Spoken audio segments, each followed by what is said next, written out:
but I'll be on it always, always.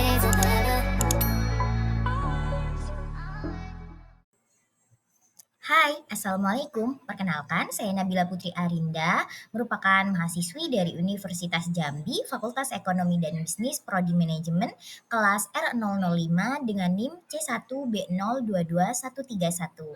Pada kesempatan kali ini, saya akan menjelaskan mengenai rangkuman materi yang saya dapat dari pertemuan 1 hingga pertemuan 7 di mata kuliah Manajemen Mutu Terpadu yang diampuh oleh Bapak Bambang Purnomo, SEMM, dan video ini sekaligus menjadi tugas UTS saya di mata kuliah tersebut. Baiklah, langsung saja kita masuk ke pembahasan materinya. Materi yang pertama yaitu mengenai manajemen mutu terpadu atau biasa yang disebut dengan Total Quality Management. TQM adalah sistem manajemen yang berorientasi pada kepuasan pelanggan dengan kegiatan yang diupayakan dengan benar melalui perbaikan berkesinambungan dan memotivasi karyawan.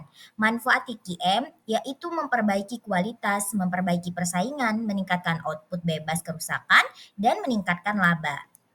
Unsur utama dalam TQM yaitu fokus pada pelanggan, obsesi terhadap kualitas, pendekatan ilmiah, komitmen jangka panjang, perbaikan sistem secara berkesinambungan, pendidikan dan pelatihan, kebebasan yang terkendali, kesatuan tujuan, kerjasama tim, dan keterlibatan serta pemberdayaan karyawan.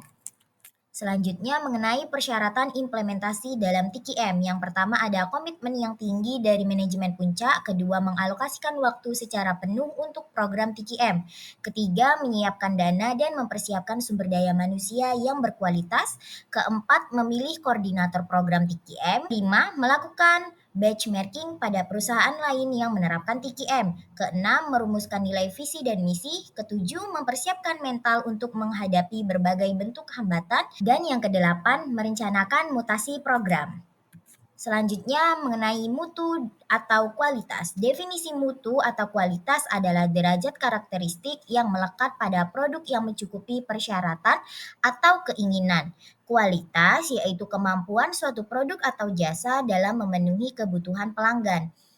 Kualitas memberikan pengaruh pada organisasi secara keseluruhan, mulai dari pemasok hingga pelanggan dan dari desain produk hingga pemeliharaan.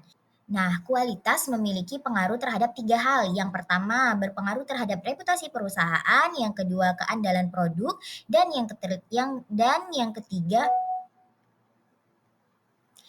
kualitas memiliki pengaruh terhadap tiga hal. Yang pertama yaitu reputasi perusahaan, kedua keandalan produk, dan yang ketiga keterlibatan global. Selain itu, biaya kualitas terbagi menjadi 4 biaya. Yang pertama ada biaya pencegahan, yang kedua biaya penaksiran, yang ketiga kegagalan internal, dan yang keempat biaya eksternal. Baiklah, materi selanjutnya mengenai standar kualitas internasional. Di sini ada dua, ada ISO 9000, yaitu fokus dari standar ini adalah menetapkan prosedur manajemen kualitas, kepemimpinan, dokumentasi terinci, perintah kerja, dan penyimpanan data. Sedangkan ISO 14000 yaitu sebuah standar manajemen lingkungan yang ditetapkan oleh ISO yang mencakup manajemen lingkungan, evaluasi kinerja, pelabelan, pengauditan, dan penilaian siklus hidup. Selanjutnya ada alat-alat dalam penerapan Total Quality Management atau TQM. Di sini terdapat 8 alat. Yang pertama yaitu curah pendapat, sumbang saran atau brainstorming. Yang kedua diagram alur atau bagan arus proses. Ketiga analisis SWOT. Keempat ranking preferensi. Kelima analisis tulang ikan atau fishbone. Keenam penilaian kritis. Ketujuh benchmarking. Dan yang kedelapan diagram analisa medan daya atau bidang kekuatan. Materi selanjutnya meningkatkan kualitas pelayanan. Pengertian pelayanan itu sendiri adalah tindakan atau perbuatan seseorang atau organisasi untuk memberikan keputusan kepada pelanggan atau nasabah. Pelayanan juga biasa disebut sebuah produk yang ditawarkan dan disampaikan kepada pelanggan yang membutuhkan. Pelayanan tidak hanya sebatas sebagai produk jasa, melainkan sebagai yang menyertai produk barang dalam penyampaiannya.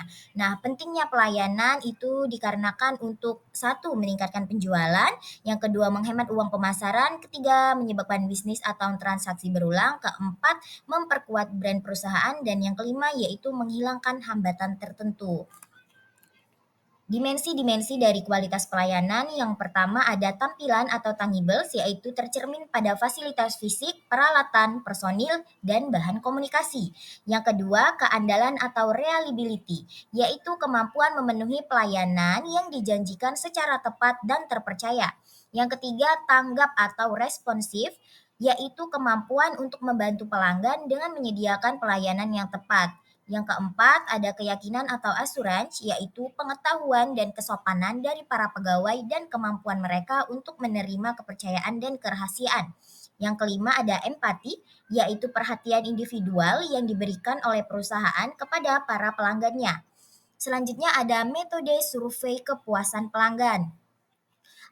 Metode yang pertama yaitu sistem keluhan atau saran atau complaint and suggestion system, yaitu dengan mengisi formulir atau menyampaikan hal-hal yang disukai dan yang tidak disukai. Yang kedua, metode survei kepuasan pelanggan atau customer specification survey, yaitu pengukuran langsung yang dilakukan terhadap pelanggan baik secara terpilih maupun acak. Yang ketiga, metode ghost shopping, yaitu dilakukan dengan cara menggaji seseorang yang bertindak pura-pura sebagai pelanggan potensial.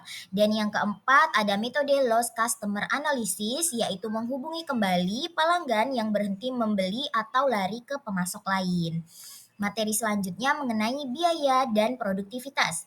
Secara operasional, produk atau jasa yang berkualitas adalah yang memenuhi atau melebihi harapan pelanggan. Dengan kata lain, kualitas merupakan kepuasan pelanggan. Produk atau jasa yang berkualitas memenuhi atau melebihi harapan pelanggan dalam 8 dimensi. Yang pertama ada kinerja, kedua estetika, ketiga kemudahan perawatan atau keperbaikan, yang keempat fitur, yang kelima keandalan, 6 tahan lama, 7 kualitas kesesuaian, dan yang kedelapan kecocokan penggunaan. Definisi dari biaya kualitas itu sendiri merupakan biaya-biaya yang disediakan untuk melakukan kegiatan yang berhubungan dengan kualitas produk, seperti kemungkinan produk yang kualitasnya buruk. Tujuan utama dari pelaporan biaya kualitas adalah untuk meningkatkan dan membantu perencanaan manajerial, pengendalian, dan pembuatan keputusan. Mengukur biaya kualitas. Biaya kualitas bisa juga diklasifikasikan sebagai biaya yang dapat diamati atau tersembunyi. Biaya kualitas yang dapat diamati adalah biaya-biaya yang tersedia atau dapat diperoleh dari catatan akuntansi perusahaan. Biaya kualitas yang tersembunyi adalah biaya kesempatan atau oportunitas yang terjadi karena kualitas yang buruk. Nah, metode biaya kualitas tersembunyi yang pertama adalah metode penggali atau multiplier method, yang kedua metode penelitian pasar, dan yang ketiga fungsi kerugian kualitas Taguchi. Kategori biaya kualitas ada 4, yang pertama biaya pencegahan, yang kedua biaya penilaian, yang ketiga biaya kegagalan internal, dan yang keempat biaya kegagalan eksternal. Nah, selanjutnya materi mengenai produktivitas. Produktivitas berhubungan dengan memproduksi output secara efisien, secara khusus berkaitan dengan output dan input yang digunakan untuk menghasilkan output tersebut. Efisiensi produksi total terjadi ketika input yang digunakan untuk menghasilkan output tidak berlebihan atau efisiensi teknis, dan biaya produksi minimal atau efisiensi trade-off input. Nah, peningkatan kualitas berdampak pada produktivitas karena umumnya mengurangi penggunaan sumber daya dalam produksi dan penjualan. Namun, meskipun produk berkualitas tinggi, proses yang tidak efisien mungkin bisa terjadi. Desain ulang pada proses manufaktur sangat diperlukan untuk meningkatkan efisiensi, menghasilkan lebih banyak output dengan input yang lebih sedikit. Baiklah, itu dia tadi penjelasan mengenai rangkuman materi dari pertemuan 1 hingga pertemuan 7 di mata kuliah Manajemen Mutu Terpadu yang dapat saya jelaskan. Apabila terdapat kesalahan dan kekurangan dalam penyampaian materi, saya mohon maaf. Semoga video ini dapat bermanfaat bagi teman-teman semua. Saya akhiri. Wassalamualaikum warahmatullahi wabarakatuh. Bye-bye. Now you wanna say what's up to me? Okay, so now you wanna make love to me? Girl, if you don't get the fuck from me, I know you thought